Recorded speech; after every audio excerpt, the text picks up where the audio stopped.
Oke, assalamualaikum warahmatullahi wabarakatuh. Pada kesempatan ini kita akan melanjutkan pembahasan mengenai pengaruh suhu terhadap laju reaksi. Nah, seperti yang kita ketahui, kalau kita menaikkan suhu, maka energi kinetik molekul itu juga akan meningkat, sehingga gerakan molekul akan semakin cepat dan kemungkinan tumbukannya efektif makin banyak terjadi, sehingga akan memperbesar laju reaksi. Nah, kita bayangkan sendiri, seandainya kita berada di terik panas, maka yang akan kita lakukan adalah segera bergerak cepat untuk mencari ruang yang teduh. Nah, jadi konsep ini digunakan oleh fotografer untuk melakukan pemotretan terhadap serangga. Nah, jadi serangga itu akan bergerak lebih lambat ketika udaranya dingin. Nah, jadi kan sangat cocok sekali ketika udara dingin itu si kupu-kupu misalnya pergerakannya sangat lambat, sehingga untuk pemotretan juga bagus ya. Nah, di sini kenapa? Karena laju reaksi metabolik serangga itu menjadi lambat ketika suhunya itu turun atau menjadi lebih dingin. Nah, kita ketahui sendiri bahwa serangga itu termasuk makhluk hidup berdarah dingin, sehingga suhu tubuhnya ditentukan oleh suhu lingkungan. Nah, jadi pada suhu dingin, maka reaksi metabolisme yang ada di dalam tubuh juga menjadi lambat. Nah, begitu pula dengan sebaliknya, jika suhunya tinggi, misalnya pada keadaan panas terik gitu, maka metabolisme di dalam tubuh juga lebih cepat, sehingga pergerakan dari si serangga itu juga cepat. Nah, untuk memperjelas konsep ini, perhatikan animasi berikut. Oke. Di sini ada dua jenis larutan ya, untuk larutan biru dan larutan merah. Nah, kemudian kita atur terlebih dahulu untuk suhunya misalnya 78 derajat Celcius. Nah, kemudian kita campurkan kedua larutan, maka kita perhatikan pergerakan dari molekul-molekul reaktannya semakin cepat, sehingga produknya juga terbentuknya juga semakin cepat ya, yang warna hijau ini ya. Kemudian kita coba kalau semisal suhunya hanya 21 derajat Celcius. Nah, bagaimana? Ternyata di sini molekul reaktan biru dan merah ini pergerakannya sangat lambat, sehingga untuk timbulnya produk juga lambat juga ya. Kemudian kalau misalnya kita bikin 90 derajat Celcius. Nah, kita bisa lihat di sini biru dan merah ini pergerakannya semakin cepat, sehingga kemungkinan untuk terjadi tumbukan efektif juga semakin besar. Produknya terbentuk semakin cepat juga. Nah,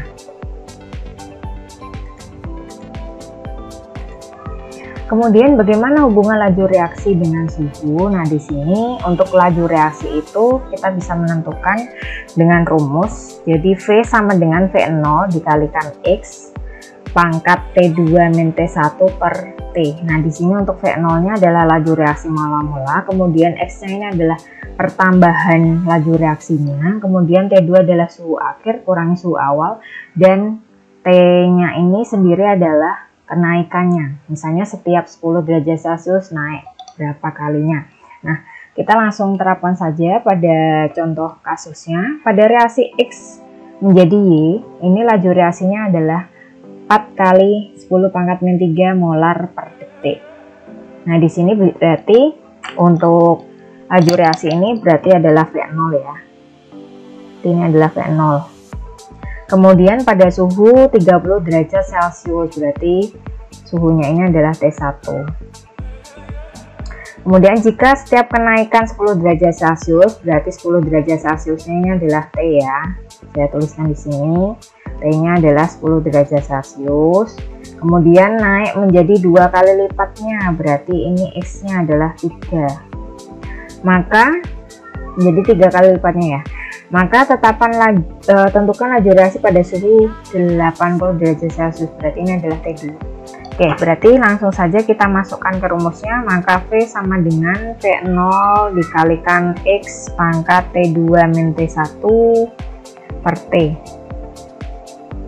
Nah, berarti di sini V0-nya adalah 4 kali 10 pangkat min 3 kalikan X-nya adalah 3 kali lebih cepat tadi ya. T2-nya berarti adalah 80 kurangi T1-nya 30 per 10. Nah, berarti di sini adalah 4 kali 10 pangkat min 3 dikalikan 3 pangkat 80 dikurangi 30 per 10, berarti pangkat 5 ya. Nah, berarti di sini 4 kali 10 pangkat min 3 dikalikan 3 kali 10 pangkat min 5 itu adalah 243 ya. Oke, sebentar.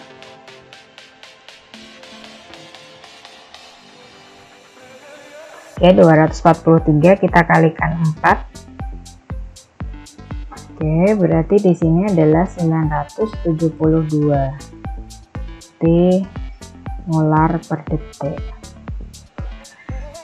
Kemudian bagaimana hubungan waktu reaksi terhadap suhu? Nah, kalau laju reaksinya semakin cepat, maka waktu yang dibutuhkan untuk bereaksi juga semakin sedikit ya. Nah, contohnya adalah setiap suhu naik 10 derajat Celcius mengakibatkan laju reaksi berlangsung 2 kali lebih cepat.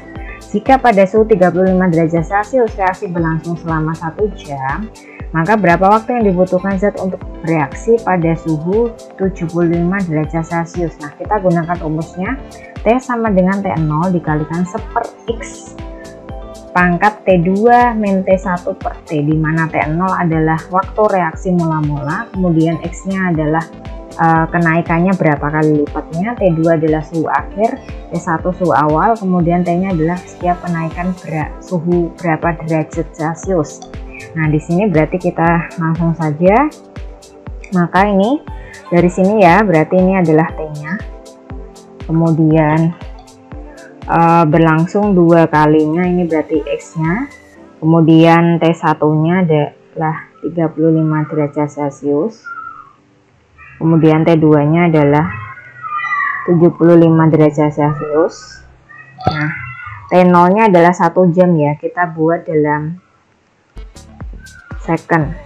Nah, berarti secondnya adalah 3600 second. Nah, kita langsung masukkan rumusnya saja, berarti T sama dengan T0 kali 1/X pangkat.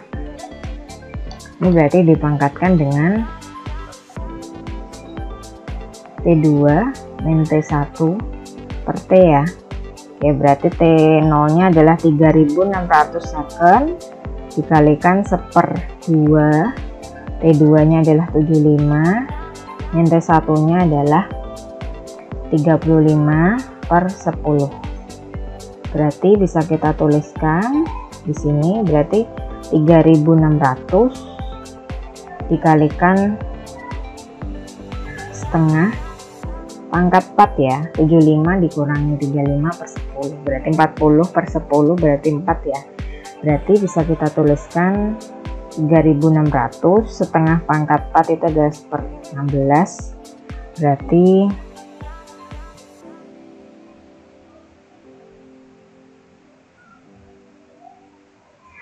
nah 225 detik atau second. Oke, semoga bermanfaat untuk materinya.